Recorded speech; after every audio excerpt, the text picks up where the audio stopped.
Hi friends, last week நம்ம delta ISP soft எப்படி delta official சைட்லேருந்து டவுன்லோட் பண்ணுறதுன்னு பார்த்தோம். ஸோ இப்போ இந்த வீடியோவில் நம்ம எப்படி டவுன்லோட் பண்ண ஐஎஸ்பி சாஃப்ட்டை எப்படி நம்ம லேப்டாப்பில் இன்ஸ்டால் பண்ணுறதுன்னு பார்ப்போம். ஸோ பார்ப்போம்.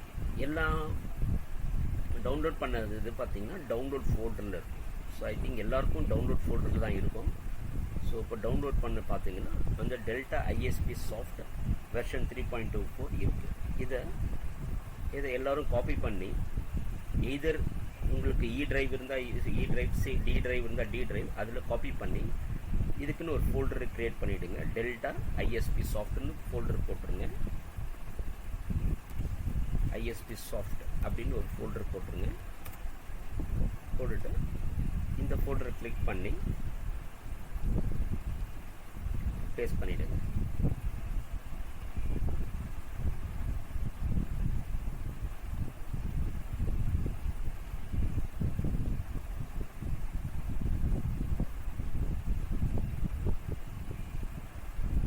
ஸோ பேஸ்ட் கம்ப்ளீட் ஆகிடுச்சு.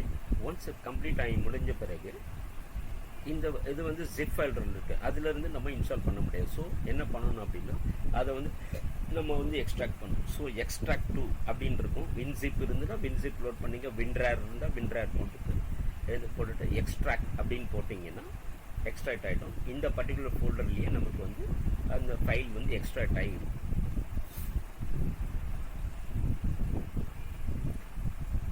ஒன்ஸ் எக்ஸ்ட்ராக்ட் முடிஞ்ச பிறகு ஸோ இதை காப்பி கிளிக் பண்ணிங்கன்னா அப்ளிகேஷன் இருக்கும்.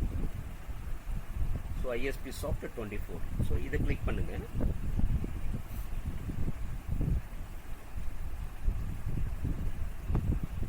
இப்போ இப்போ ஐஎஸ்பி சாஃப்ட் ஓப்பன் ஆகுது. இட் வில் கான்ஃபிகரேஷன்ஸ்க்கு கொஞ்சம் டைம் ஆகுது, வெயிட் பண்ணணும். It will take some time.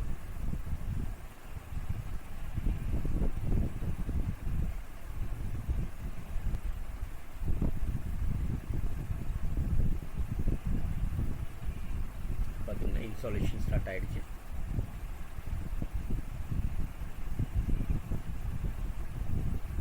So click install பண்ணுங்கள்.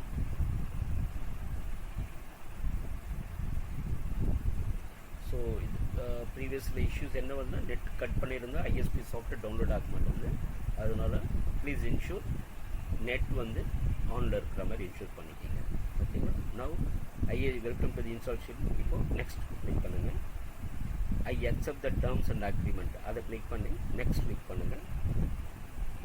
So user name as you like, நீங்கள் என்ன வேணால் யூசர் நேம் கொடுக்கலாம். நான் T450 கொடுத்துருக்கேன்.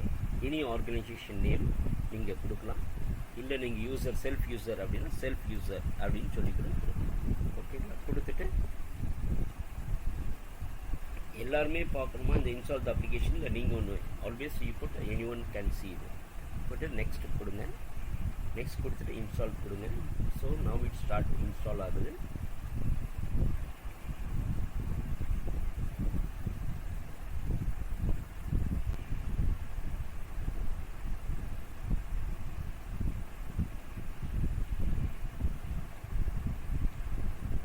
ஓகே, நவ் ஃபினிஷ் அப்படி கொடுங்க. நெக்ஸ்ட் இதுக்கு போகுது.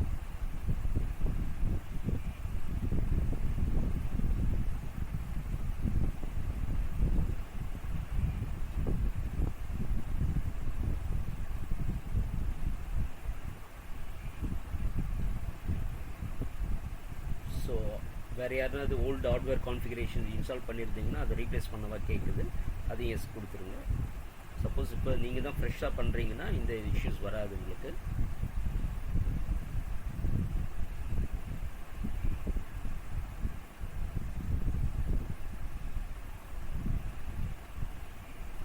ஸோ ஐஎஸ்பி சாஃப்ட் இல்லைன்னா ஹார்ட்வேர் கான்ஃபிகரேஷன் இன்ஸ்டாலரும் இன்ஸ்டால் ஆகும்.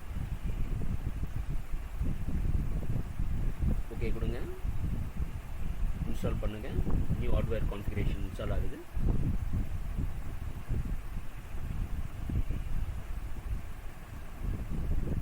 ஸோ இந்த hardware configuration installer PLC program இல்லாமல் எதுக்கு அப்படின்னு பார்த்தீங்கன்னா காம்போனன்ட்ஸ் வந்து பிஎல்சி காம்போனன்ட்ஸ்னால் வந்து இன்ஸ்டால் பண்ணுறதுக்கு இந்த ஹார்ட்வேர் கான்ஃபிகரேஷன் யூஸ் ஆகும். ஸோ எஸ்பெஷலி எந்த பிஎல்சிக்கு யூஸ் ஆகும்னு பார்த்தீங்கன்னா, டெல்டாவில் there are 2 types of PLC இருக்குது. DVP based PLC and AS series, AS200, AS300 series PLC இருக்குது. அந்த மாதிரி பிஎல்சிக்கு நமக்கு ஹார்ட்வேர் கான்ஃபிகரேஷன் இம்பார்ட்டன்ட். ஸோ அதனால் போத் ஐஎஸ்பியும் நீங்கள் ஹார்ட்வேர் கான்ஃபிகரேஷனும் நம்ம இன்ஸ்டால் பண்ணணும். ஏன் அப்படின்னா, ஸோ நீங்கள் வந்து டிபிபி பிஎல்சியில் மட்டும் ஒர்க் பண்ண மாட்டீங்க, ஏஎஸ் சீரீஸ் பிஎல்சிலையும் நீங்கள் ஒர்க் பண்ணுவீங்க.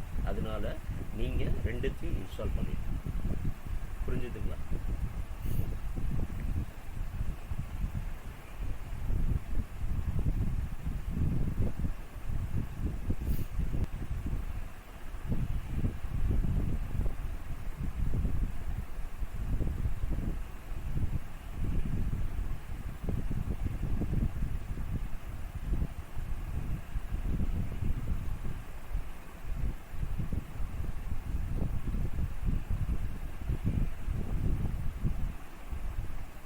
கொடுங்க, க்ளோஸ் கொடுங்க. So both ISP soft and hardware configuration install ஆகிடுச்சு. இங்கே பார்த்தீங்கன்னா, so you can able to see here ISP soft 3.24 and hardware configuration இங்கே இன்ஸ்டால் ஆகிடுச்சு. So ISP soft and hardware configuration install ஆகிடுச்சு. ஸோ ஃப்ரெண்ட்ஸ், நம்ம இந்த எபிசோடில் both ISP soft and hardware configuration எப்படி இன்ஸ்டால் பண்ணுறதுன்னு பார்த்தோம். நெக்ஸ்ட் வீக் நம்ம டைரெக்டாக பிஎல்சி ப்ரோக்ராம் ஸ்டார்ட் பண்ணலாம். ஓகேங்க. ஸோ நெக்ஸ்ட் வீக் நம்ம பார்ப்போம். நெக்ஸ்ட் வீக் நம்ம பார்ப்போம் ஃப்ரெண்ட்ஸ். பாய்.